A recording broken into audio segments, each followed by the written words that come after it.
And here we are, episode 202. Hickey, just you and me today again. Yes. And Go. we're talking comedy show. Light comedy show. Because it's a very serious show as well. Well, it can be. We did the OVA of You're Under Arrest a number of years ago. And funny enough, when I was started the TV show here, I watched the first 4 episodes and I go, have I seen this already and forgot? And you confirmed to me, it's like, nope, they're just the OVA episodes again. Yeah, the TV series technically only has 47 episodes because the first 4 episodes are just the OVA again. Yeah, I stopped watching and I wasn't in the thought of, have I seen this before? I was more like, yes, I do recognize this. It's like, man, this show is way too beautiful for a TV show that has 51 episodes. And then I went and pulled up the OVA and I checked it. I was like, oh, okay, it's the same. All right. I don't need to watch it. I know what happens in those episodes. Gonna skip forward.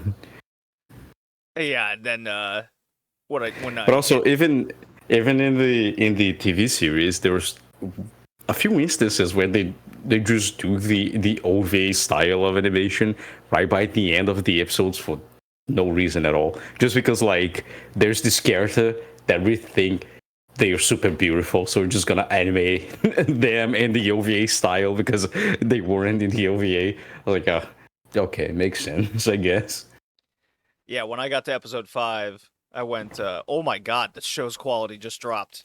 I wonder what financial difficulties Studio Dean was going through, and all these thoughts went through my head. It's like, no, it's just the end of the OVA episodes that look really good. Oh god. So that's we'll be talking Under Arrest a little later there. We got some bullshit to talk about. I kind of wanted to touch on the seasonal impressions since a few weeks has gone by. I am making an effort to watch the seasonal stuff as they come out. So you're going weekly and not binging?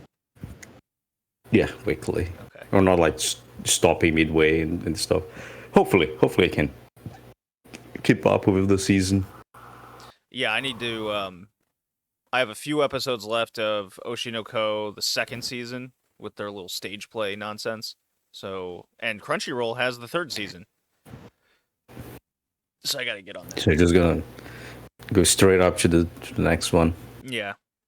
Frieren, 2 episodes are out. Very good. It's exactly what I wanted and more. So it's taken the next step. Hell's Paradise is fucking weird as hell. Love it. Those are good. The most recent episode had main girl chick, and Gabby Maru has amnesia from using too much tau energy. Hickey, very fun stuff. And she like mounts him, and it gets very sexual and weird. And you're like, okay, hold on. It's like, oh, their taus are unique and converging together. I'm like, is that what we're calling it? So, those 2 shows in particular, I very much enjoy, and one that I figured I'd give a try was the Hero. You're Sentenced to Be a Hero. I think that's what it's called. Yeah. That show I'm watching it. Has shocked me in how much I'm into it. And the first episode's like an hour. That stuff is good. Where he... It is. Yeah, the action's awesome. I love this whole concept of this corrupted religious order that has fucked the main character 6 ways from Sunday. And I can't, like, he wants revenge. He's got himself another goddess. They go into why he was arrested, which I thought was a cool, like, backstory and motivation. And I'm like, man, I just don't know how he's going to be able to get his revenge or go through life. And the aspect of their sentence to be these frontline war guys, they call them heroes, where if they disobey or whatever, that their just like heads will explode, and then they reincarnate them maybe into their own body. But one thing was for sure is your mind will just deteriorate.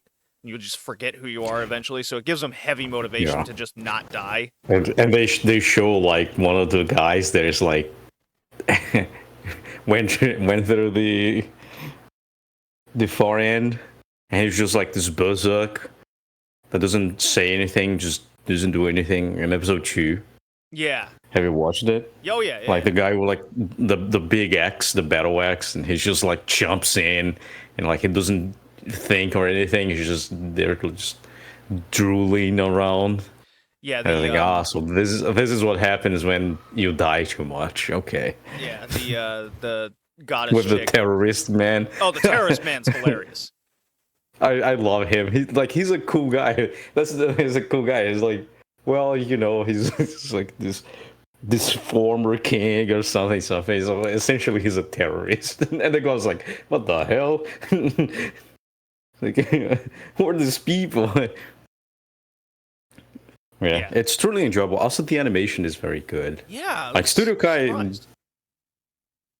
they are using some different camera angles in photography, a little bit too much for my like. Especially first-person POVs. They seem to really enjoy doing that.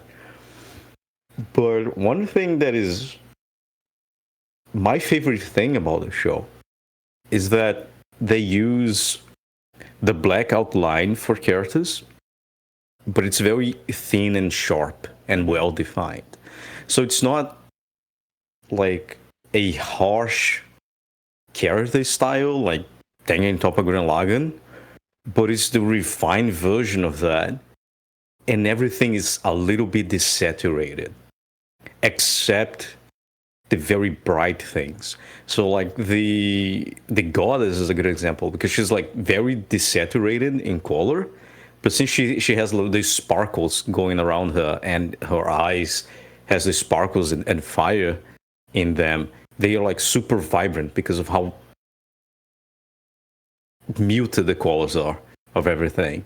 So the explosions and everything looks way more impressive and vibrant, right?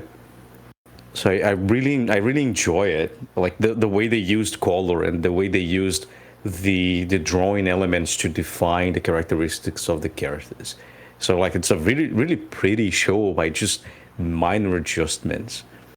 Reminds me like 90s, late 90s show in color palette with a lot of modern techniques and modern ways of drawing characters and things. So I'm truly enjoying it. Not only the story, because the story is very interesting, but also the technical and art stuff of the show. I think it's definitely. I don't think people were expecting to be that well-rounded and good of a show. I just hope they can deliver something good. But I'll believe in Studio Kai. Yeah, I'm looking forward to how the show unfolds going forward. It gives me the same kind of feeling. I know it's a totally different show, but the Kijin show from a season or two ago. Yeah. And then I'm watching some of the usual kind of mediocre, trashy shows. I got what's it called? Jack of all trades, party guy. that doesn't sound like an isekai at all. Well, it's not. It's about this this guy who he's really smart and he helps his party by becoming an enchanter because they didn't have one. He masters that even though he doesn't have the largest like mana pool. And they, of course, it's this typical you're kicked out of the hero party, but he's actually like the glue that holds everything together. Yep. He's like, but if I'm gone, who's gonna do administrative work? I don't need administrative work. Well, but what about being an accountant? We don't need an account. It's a fucking party. It's And it it's just exactly goes. that. It's exactly Yeah, that. it goes away and is like, did you pay the taxes? What do you mean taxes? We're a fucking party, man. Yeah, and the guy who runs the hero party is his childhood best friend and feels betrayed. And an episode happened where they realize, well, one character actually goes, "No, we're strong because of him," and she's trying to convince everyone, and they're like, "Nope, couldn't be. He's weak." Blah blah blah, and they get just wrecked by this big dragon. And as they're running away, the hero party's leader, the ex-best friend, he seems to be still very pissed off, and very much it's very much set up where he just can't drop his ego and will ultimately probably die or something wild. Who knows? It's certainly not a great show, but it's held my interest. There is a pretty funny, decently funny comedy. Decently, that's probably a strong word to use for it, but it's a guy who's reincarnated as a demon. He's super strong, but he falls in love with the sorcerer chick of the hero party. So he's like, all right, leave her with me. I read the manga for that. Yeah, it's simple. I like you. What kind of trick are you using? Ah, damn, I got rejected. You can kill me now. Yeah. I don't want to live anymore. That did make me laugh. It's like, fuck, there's no point in living anymore. And then the roll over and die. That's kicking up into the next gear. I was now, of course, the names are still ridiculous: Plum, Apricot, or Flum. Flum and Milk Kit, and it's just very strange. I like how she's ramping up in power and ability, and how her and her companion are gonna go through this world that's clearly like fucked. So I still like that one. Yeah. Oh, the others, what I'm gonna highlight is Scum of the Brave. I did watch that. I watched the first couple episodes. I don't think the third one's out yet. Yeah, I like how they inject themselves and get a power, and it's unique to them kind of deal, and how there could be... Main girl's like, you shouldn't kill people, and main guy's like, yeah, what are you gonna do about it? Are you gonna stop me? You cannot stop me, I'm stronger than you. I'm just gonna... And then, like, they go through, like, the corridor, and there's, like, a bunch of bodies, and it's... Yeah, and it's like, oh, man, your friend can kill people. Yeah, your friend can kill them. Look at... And I like that. Oh, man, she definitely can kill. She's better than you, but she's gonna get wrecked. I was like, oh, damn, this dude knows his stuff. Yeah, I do like the main character guy, where he essentially just... How can I murder this person as quick as possible so I don't die? It makes sense. And it is interesting that it's like you have a idealistic like main girl that goes around trying to boss him, but the show recognizes that she doesn't have any power, and the main guy Yashiro, he recognizes power. So like, even though she's saying like, oh, we shouldn't kill them, we should apprehend them, let the authorities deal with it. He's like, I'm gonna get paid even if I kill them. So if you want to tell me what to do, you're gonna get strong. So the show recognizes that she cannot do anything about it, and she also recognizes that because she kind of shuts up a little bit, even though she doesn't like it. She's not going around complaining, right? She tells what she thinks, and she gets shut down, and then she understands her place, and then she kind of like stops, right? And it's a good thing. It's a healthy thing. It's a thing that usually you don't see in anime. Usually you just see someone complaining, and they don't stop complaining. So it's interesting that like she's mature enough to understand that she doesn't have any power to change the situation. And then she understands that it's a little bit hypocrite of her to tell this guy he shouldn't be killing people when her friend just annihilated a bunch of people as well. So it's an interesting way of writing a character. Usually you don't see in anime, and thank God she's just not going around champion about you shouldn't kill people and getting in the way of of the main character, the main guy. So yeah, she's not very she's an idealistic person, but she's not very annoying, which I appreciate. And then I'm watching the you can't date your best friend or childhood friend show. No, there's no childhood friends are not winners in romance or something. Yeah, it's something like that. Yeah, that's funny. It's pretty funny. They're all three of them are basically in love with each other, and there's a fucked up scene where the two girls are like on his lap in the middle of class, and he's about to like come in his pants from that shit, and he's just like, "Okay, girls, get the fuck off," and he's like, "I gotta use the restroom." Like, I feel you, man.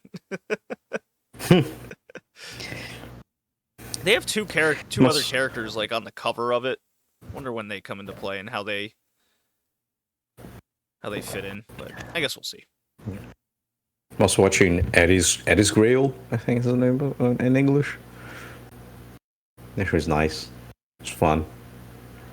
Revenge of the Ghost. I am not familiar.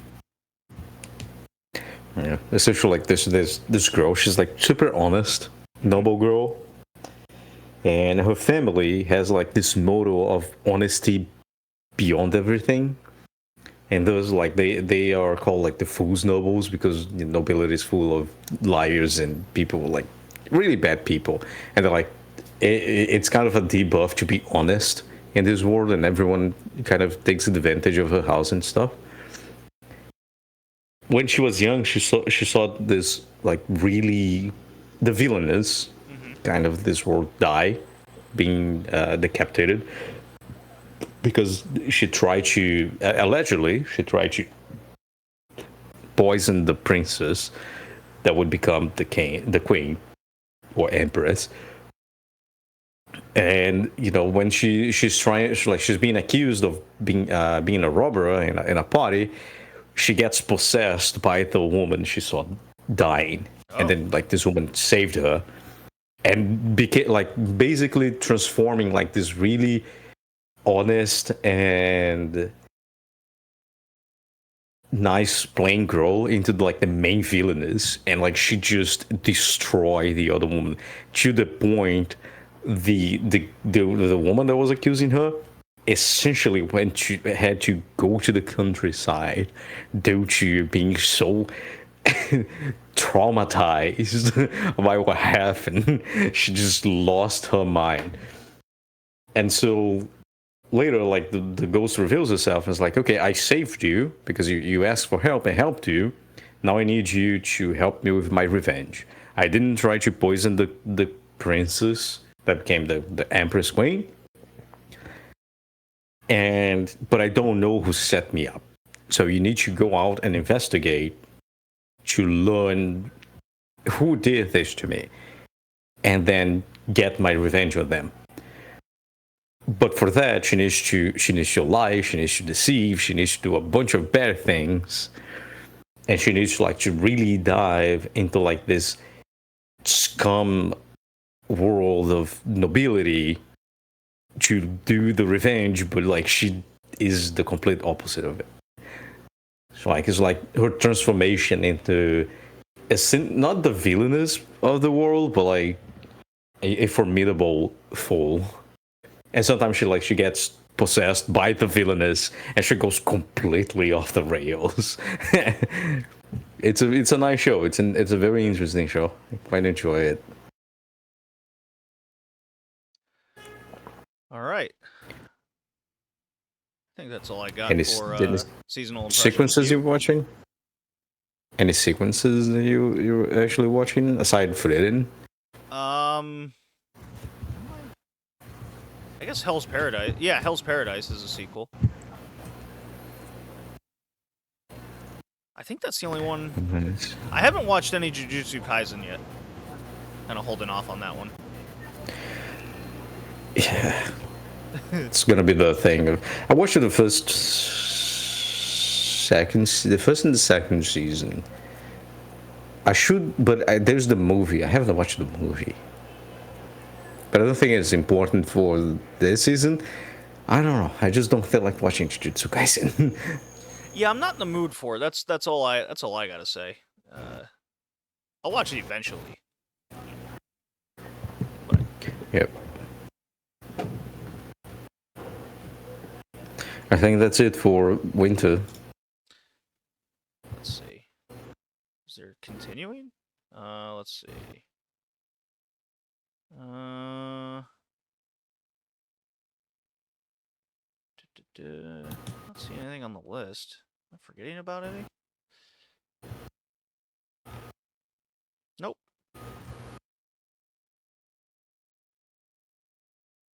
Apparently Beastar's final season came out on Netflix? Oh, that's in March. Okay. There's movies and things that are coming out, right?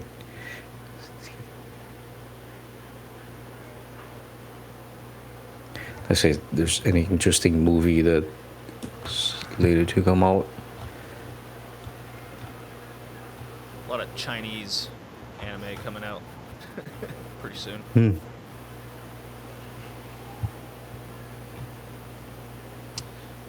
No movies I'm interested in. There's a flying butt man. Oshiri Maya man. Butt in the front man. The movie. Huh. Huh. Okay. Oh, there's an Idol Master special coming out. Ooh. I'm gonna watch that. Idol Master. Yeah, but I think that's it. Then I will play the drop. Here we go.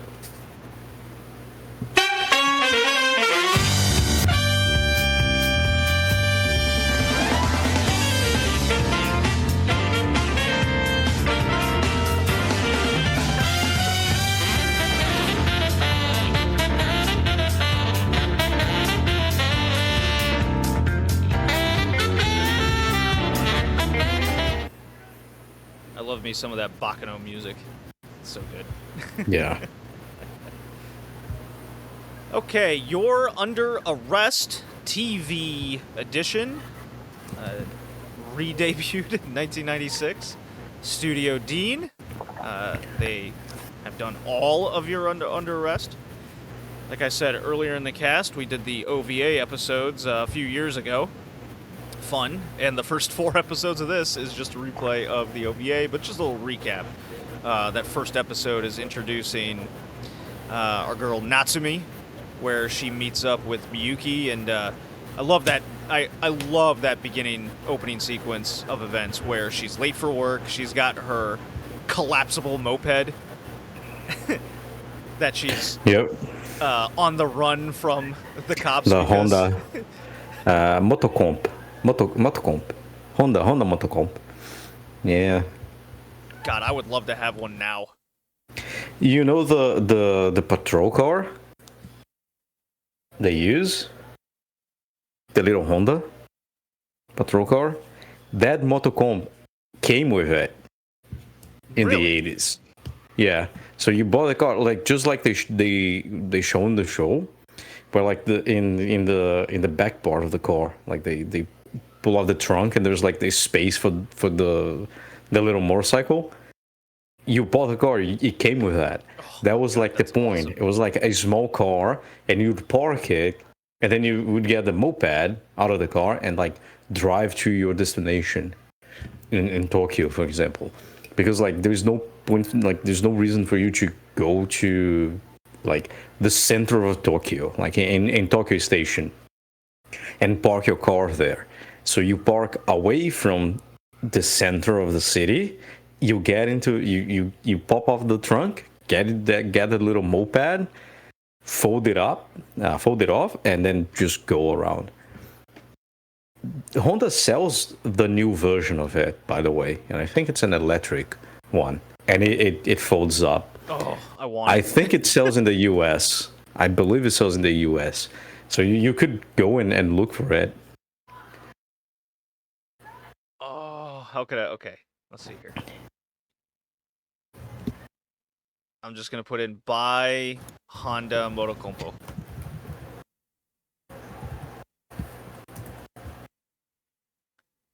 Yeah, Honda Compact. Okay, let's see.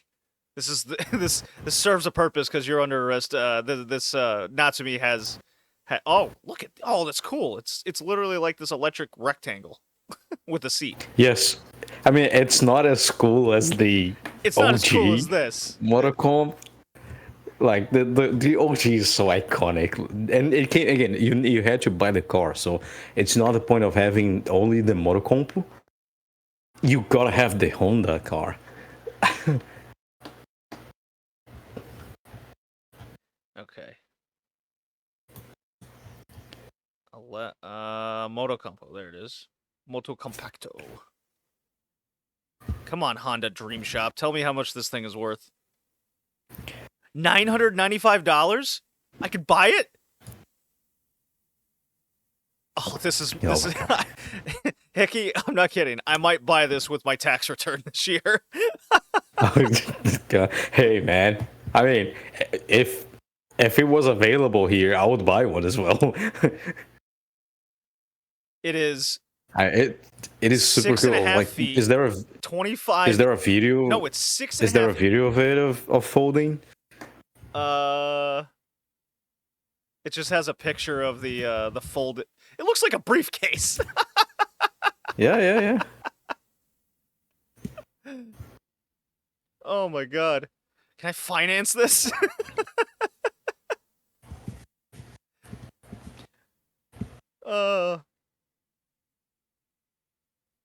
Okay. This is getting saved on the bookmark bar so I don't forget about it. Oh, Hickey, you made my day. This thing is awesome. And it's all stems from watching You're Under Arrest for the podcast. Yeah. The name of the car they use is a Honda City, or if you're in Europe, is a Honda Jazz. Is the patrol car they use. Is this thing like mailed to me? It probably is actually. Like it's kind of like small. It's a briefcase kind of. It's under $1,000. Like this thing's awesome. And because it's a briefcase, I could go to like the Irish pub down the road and get drunk, and then just like I could walk home with it, no problem. It depends on how heavy it is. Let's see. It is 50 but pounds. you can just like you can just pounds. sit on it and like roll down the road without like actually driving it. Yeah, I'm gonna have my V-Dub Golf with this in the back seat at all times. Yeah. And in case there's a villain on the loose in my neighborhood, I can and he goes down a tight alleyway. It definitely fits on the trunk of a Golf. No problem. Oh god. Birthday gift to myself for number 38. Here we go. The patrol car is a Honda City Turbo because of the intake. Oh god. How long does the battery last? This is so important to me.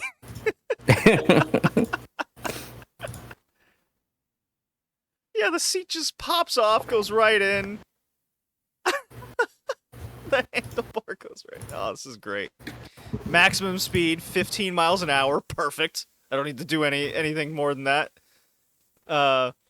7-second acceleration. That's a little slow. Full charge only takes 3.5 hours. It has a weight capacity of 265 pounds. No problem for me. This says it's 41 pounds on their site. So let's say 50. How long does the battery last, though?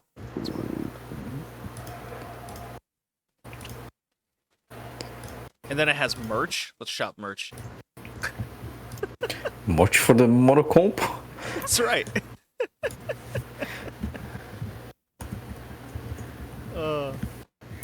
Let's see. Oh, sick. It's got a cool little backpack and get a helmet. I'll just wear my ski helmet. That's fine. It's got the fingerless gloves. The Motocompo hoodie. The StormTech cooler backpack is $169. That's a bit much. It's waterproof. It better be. Oh, I can import one.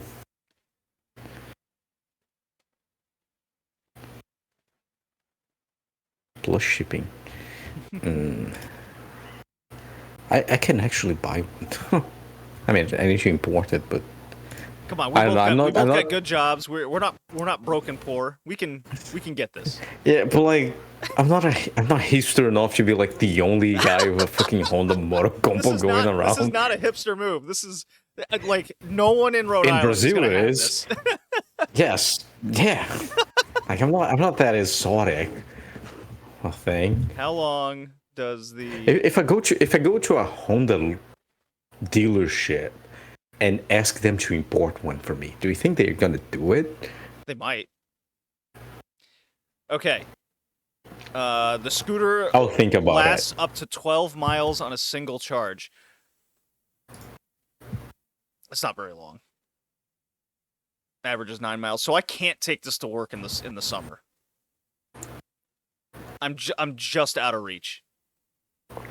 Oh.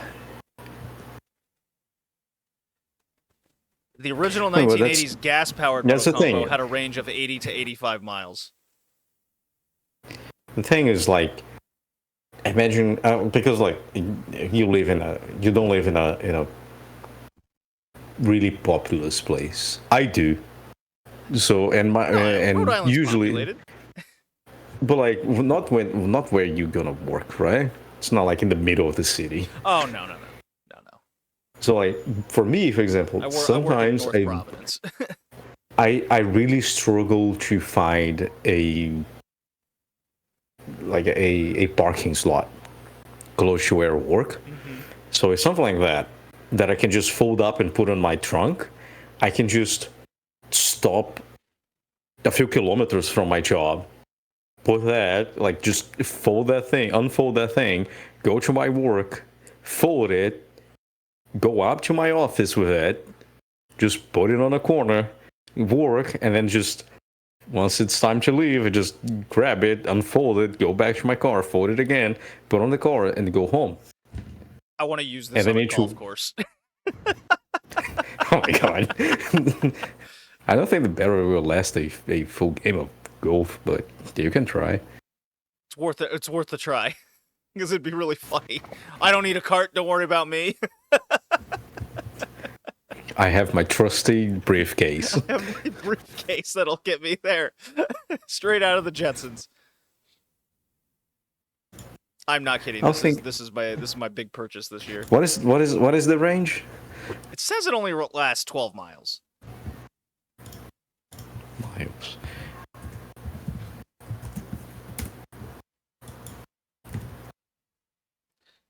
Well, that's not a lot. No, it's not at all.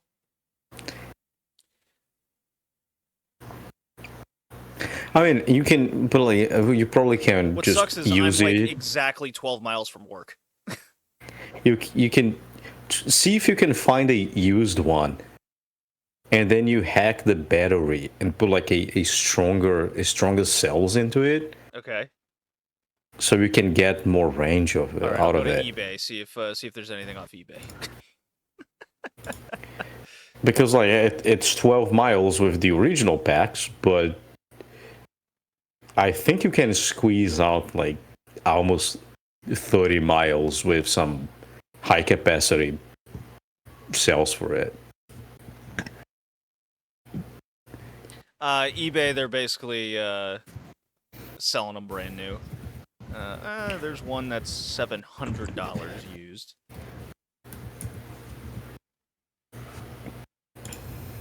get brand new at that point.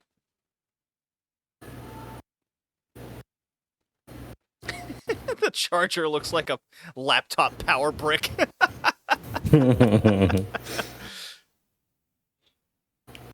Oh, man.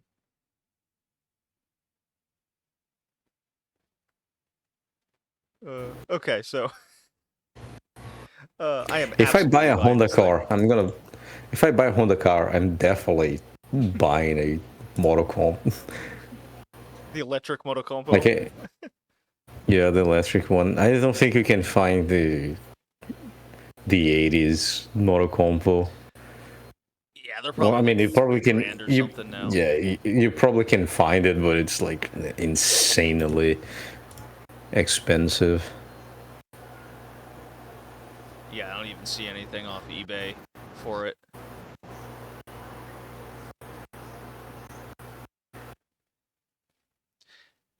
Yeah, the 12-mile range is a bummer, but like I could go to the grocery store and take this thing with me. And it's cool. It's cool as hell, man. Yeah. So yeah, 19. That's 19 kilometers. Yeah. Yeah, I can go to the grocery store. I can go to the bowling alley. I can go to the park. I can go to like just about anything in my area of the house. No problem. Oh yeah, same. I can go to the supermarket. I can go to bars around me. I can go to the next city. I can but they wouldn't accept me in the thing because it's not an e-bike. Yeah, and because it it doesn't go above a certain mile per hour. I don't need to register this thing at all. No, same. It's great. And it's like 3 hours to max charge as well. So like it's nothing at all. Well, yeah, with 19 kilometers of autonomy, it's tiny. I can go to almost every single friend's house. But again, the thing is not the range, because you're going by car. The thing is, this is a thing that you use in conjunction with your car, right? Yeah. So you put on your car, and then it's like, oh well, there's this event or something, and I need to go, and there's definitely no parking slots. Oh, look at you. I wouldn't even need to order it. I could just go and get it. The parking slots are probably full close to the place I want to go, so I can just put this thing on my car and then drive close enough that I use it to go to the place I want to go, and then go back to my car. So it needs to be a round trip, so 6 miles. It needs to be 6 miles, right? Yeah. So you just don't go the full 12 miles and cannot go back. I'll think about importing one. Okay, so you're under arrest. My girl Natsumi, I love her. She's great. And her Motocompo. She has good taste. She has good taste.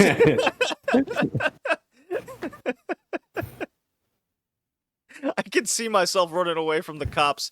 I get so drunk, and then the cops are coming. Hey, what's going on? And then I get on my Motocompo. There's not going to be any noise because it's an electric one. Ah, damn it! Yeah, make my own noise out of my mouth like Peter Griffin. God.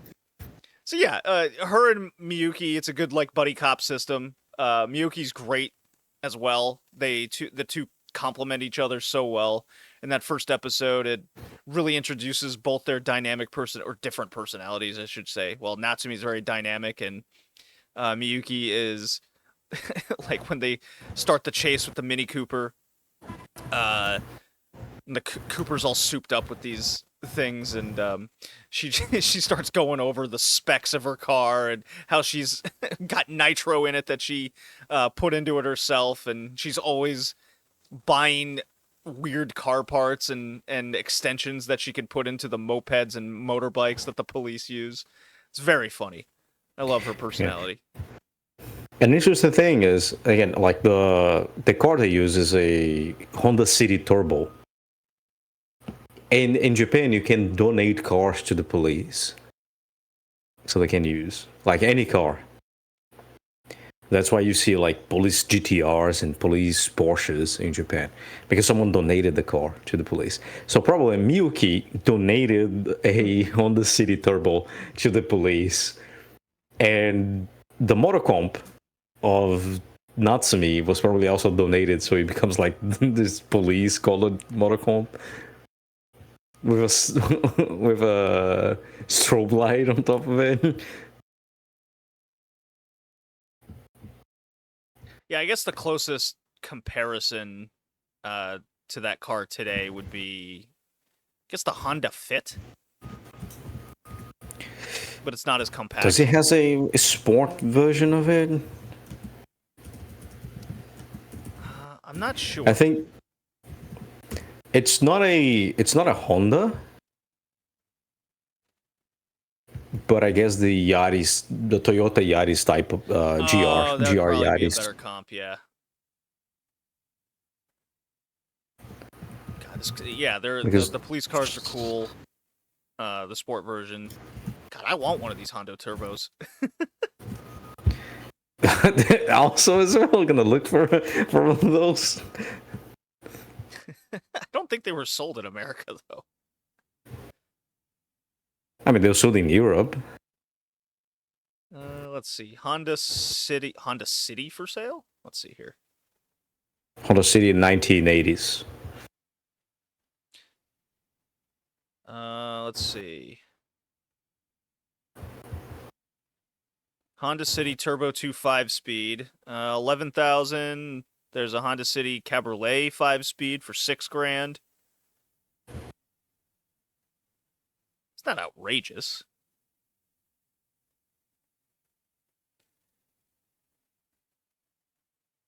Honda City Turbo 2 with Motocompo scooter, 31,000.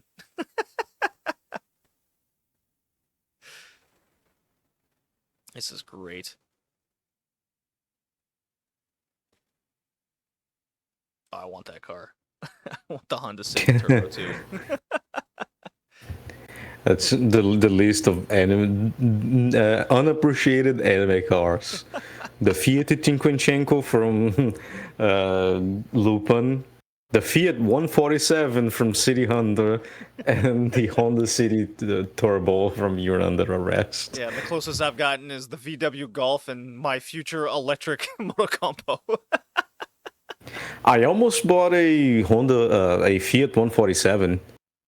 Oh yeah, the same year from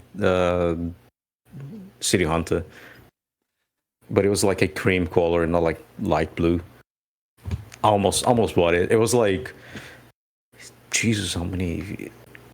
Like $2,000, I think. At the time, it was prestige as well, like pristine. I was like, oh man, this car is like 4 years old at this point. I'm gonna like really spend a lot of money to do what I want to do with it. Right. So I kind of like let it go. I'll probably at some point in my life I'll probably buy a Fiat 147 because they're cool cars to begin with, unappreciated cool cars, and also City Hunter. The humor in You're Under Arrest gives me the same haha feels as City Hunter, which is nice. Kind of a little bit less because you don't have the mokori, you have the mokori thing. But yeah, it's kind of because they were from the same kind of time period. Since the manga for You're Under Arrest is from the 80s, yeah, right? You're Under Arrest is an interesting thing. The manga is basically most of its run is from the 80s, and the conception of it is in the 80s. But it ends in 92. The OVA is 94. Then you have a TV series in 96. Then another TV series in 1990. So it's an interesting thing that is kind of not the right time for it, but they really tried hard to adapt the way the manga goes, because again, the manga is set in bubble Japan. There's a lot of money going around, everyone's kind of rich, and the anime comes out in broken Japan, while after the bubble bursted. So there's definitely adaptations you need to do to the story and to the characters, but they succeeded in it. But yeah, since You're Under Arrest and City Hunter came out, and essentially the conception of it came out in the same time period, they're very close in humor, and it's a good humor. I think it's a good comedy style to have. It's not very heavy, but it still is enough to make you entertained. It won't make you laugh, but it's amusing, right? It's amusing comedy, which is my favorite, to be honest. I enjoy it. I like a lot of the side characters in the show, because unlike the OVA, we get to spend a lot more time with guys like Shoji, Kachu, Yoriko. It really blossoms in a longer version like this, because they got to go more into her, how she will interact with all the other characters. She's constantly like trying to set people up. She's into the office drama. She's pretty funny. I like Yoriko quite a lot. Yeah. And then we get introduced to new characters in the TV series as well, which complement the cast very well. I truly enjoy them. At first, I didn't think I would like them that much, but man, if they went away, I would feel it. Which is Aoi. I think it's like Fujimoto Aoi. Futaba. No, Futaba Aoi and Shoji Tokairen. She's a trans woman, right? She is. Yeah. Just it's very funny, like the way they introduce them is like, well, he was like this very cool officer that got put in the Chikan, the train molesting division. Mm-hmm. And so, like, to catch train molesters, they just make this guy dress as a woman and essentially become a woman. So it's a very interesting. It's like, well, yeah, like and like every single woman in the Bokutoi station, it's like, oh, this guy like should be like super cool, right? He's like over 170. He played basketball in high school. He was like the best student in the police academy, and then comes out as like this perfect lady. It's like, oh, okay. Yeah, the like. And the list of episodes, I thought varied a lot. A lot of different settings. It wasn't just a catch the villain type show. They had, they had the beach episode where they're having a volleyball tournament. There's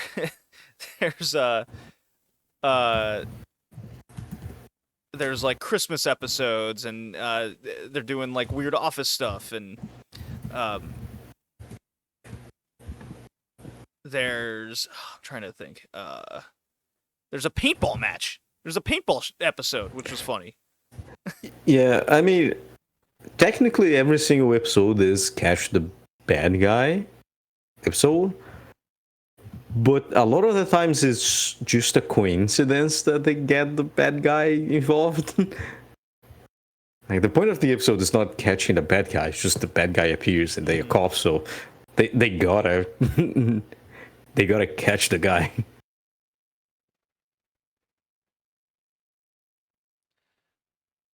Now, I've seen this show described as glorified meter maids because they don't like use weapons at all in the show, but they try to track down everybody, and at best you have like an airsoft gun. Yeah, they have like pepper guns, I think, at some point. But yeah, most of the time it's like riot they anti-riot weaponry. they do everything to not use guns, but they have like all those really James Bond-esque guns. They have a tracker gun. Like they shoot a tracker that stuck to like a little helicopter at one episode. They do train with weapons, both in the OVA, but also when AOIs get introduced. Because again, like the beginning, the jokes, of course, like, well, Aoi is a man, but he looks like a woman. So they go like through all those tasks, like Natsumi just shooting like in a shooting range and hitting everything, and then you have Aoi just trying to shoot and just getting blown away by the gun. And you know the joke is like, well, this dude is more feminine than us women in this station. Of course, it tones down like those jokes, and I appreciate it. So you can appreciate Aoi as the character she is, and it's super good. Even the romance with her is an interesting thing. Yeah, you got Daimaru and Senna. You got Natsumi's budding romance. That's a very slow burn. Yeah. I think my Natsumi, favorite... Ryukin and Ken-chan, which never goes out. The Ken-chan's father with like a fucking teenager.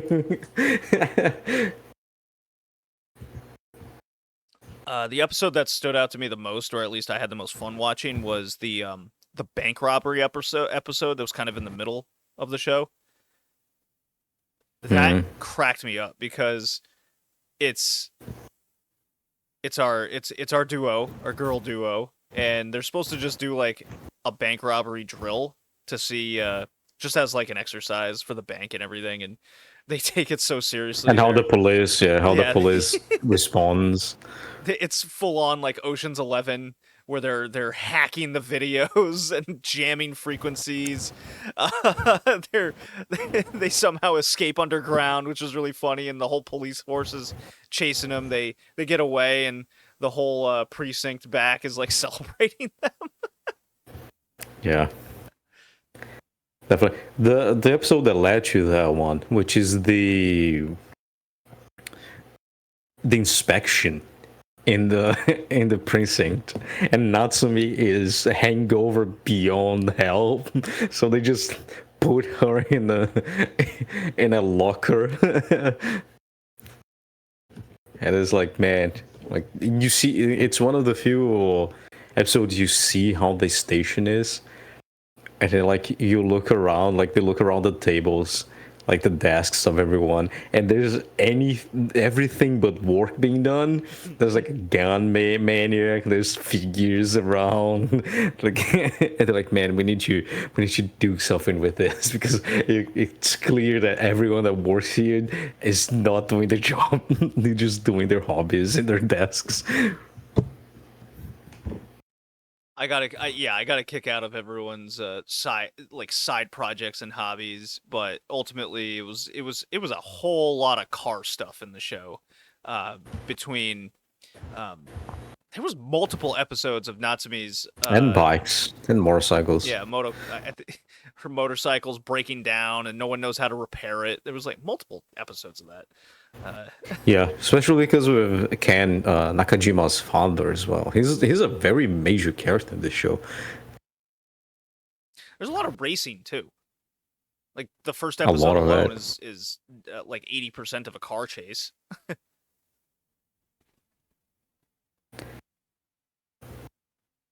I don't mind. I like the car chases. I like the bike stuff. I enjoyed like it's a really interesting balance between, you know, their job, but also off-duty days. One that strikes the most is the chief off day, that he stops a robbery in the Tokyo Tower and then gets stuck outside with a kid with like gusts of wind going on. It's also the introduction of Tokairin with the mountain rescue team of the police, and like that whole episode is like super cool. I do find it funny how this police force or area have these super specialized divisions all the time. Yeah, but the actual main characters are like traffic agents essentially. Yeah. Like they shouldn't be chasing down robbers. They should be just checking if cars are parked well, and they do that a lot. Like Right, to they're be supposed to be honest, meter like maids, but they do a lot more than they're supposed to. yeah, they do way more. Yeah, very Until like very the fun very end. show. Oh, you didn't see the end, so like you didn't see that like Natsumi goes to the HQ. She becomes a HQ cop Oh, by the end. She's not with Miyuki anymore. She's not in Bokuto anymore. oh, bummer. Like yeah, so like some stuff happens that mimics the manga. I don't know. At the end of the manga or middle of the manga, spoilers. Natsumi goes to essentially the SWAT of Japanese police, and then Miyuki gets called to the intelligence branch of the HQ, right? So they separate. Also, the high school girl that wants to become a cop, she becomes a cop. And I want to keep watching the show so I can see the high school girl becoming a cop. But essentially, like they're separate. So the rest of the last 3 episodes of the first season, Natsumi is not in Bokuto. She's not Miyuki's partner anymore. She is in the HQ. She becomes a HQ cop because she gets recognized as a exceptional cop. As you said, there's like a bunch of exceptional guys in this station. Natsumi gets scouted to HQ because of that, and she becomes a proper cop. She can actually do the fucking reports and crimes and things. And so like there's a little thing of Miyuki feeling out of place. She cannot do anything alone. And then she decides to do everything that Natsumi would do. Use the Motocompo, train with weights, fight Striker Man. And then she's like, oh, I can do those things alone. I can be myself alone. I don't need Natsumi with me. And they kind of like really grow in character. In the last 3 episodes, it's like really good. Again, I think you should finish the show because it is worth watching all 51 episodes, in my opinion. Oh, I'm definitely finishing the show. I'm right there at 40, 41. So I think even though it's long, and there's a few episodes where your will to finish wanes, especially when you get like to episode 20, 26, 27. Like the 20 episodes, the 20 range is really a struggle because there isn't a lot of story to be told. Then you get into Nakajima's father romance with like this 20-year-old girl and the marriage and things, and a lot of like off-duty things they were not really that interested. Because again, you're watching this because it's a police show that looks like Naked Gun. But then you have like all these off-duty things and the racing and all those sorry, I didn't hear all that those last part. other My things. cat knocked my headphones out. Oh yeah, no, but again, like all those racing things, I enjoy it, but like it's not the reason why you're watching the show. Kind of, you don't have a lot of the police station people in the racing episodes. You don't have a lot of the police dynamics in those off-duty, let's go fix a motorcycle or something type of things, and it's usually it's around like the range of like 20 to 30 episode. After that, even the off-duty episodes become better, and you have like the outlier of the episodes, which is episode 36, right, which is the beach episode.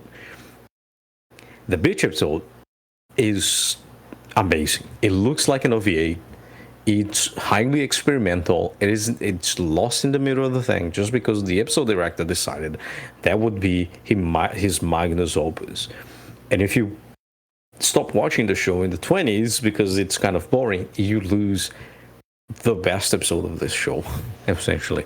With Nakajima become a striker man number 2 or volleyball man number 2, and all those crazy camera angles, you know, from top to bottom, following stairs, and it looks like an OVA. It looks like something that shouldn't be on the TV releases of it.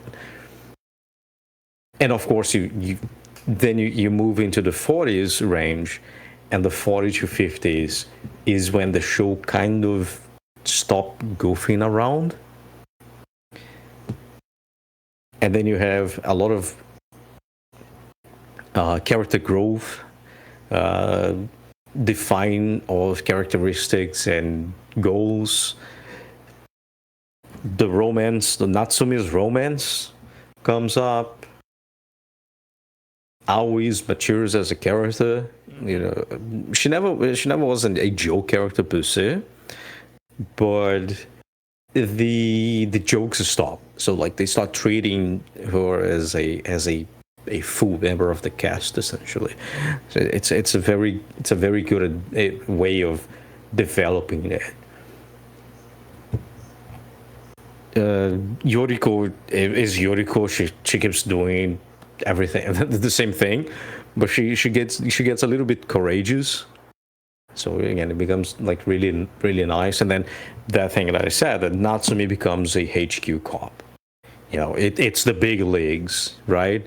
She's recognized as the best police officer of Bokuto, and that lunges you into the next season, that is 1999. So I do believe it's essential to finish the show. I think it's one of the few shows that is long. However, the whole journey of it is quite enjoyable. Yeah, it's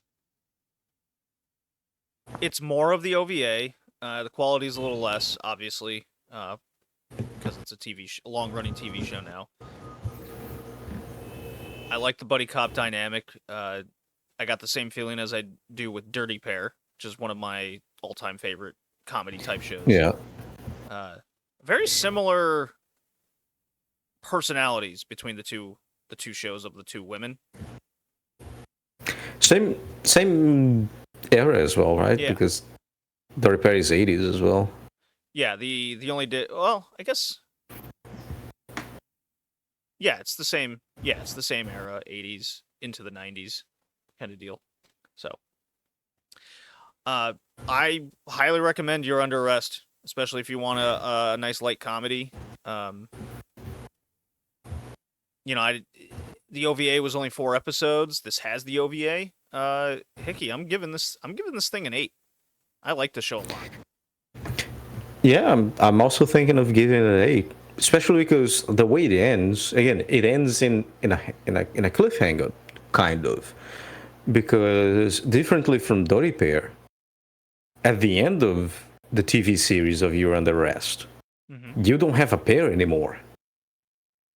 No, Miyuki's in Bokuto, and Natsumi is a HQ cop. They make the point that, as you see in the OVA, they rent a place together. So Natsumi and Miyuki, they share an apartment. But at the end of the TV series, in like the lowest point of Miyuki, Natsumi is so concentrated in her job as a HQ cop, she doesn't go home anymore. And so like there's like this scene in, I think, episode 50, that Miyuki is just pressing the phone's like recording line thing, you know, just to hear Natsumi saying, this is the apartment of Tsuchimoto and Kobayaka. If you want to talk to us, please leave a message, because it's been that long she haven't seen Natsume person.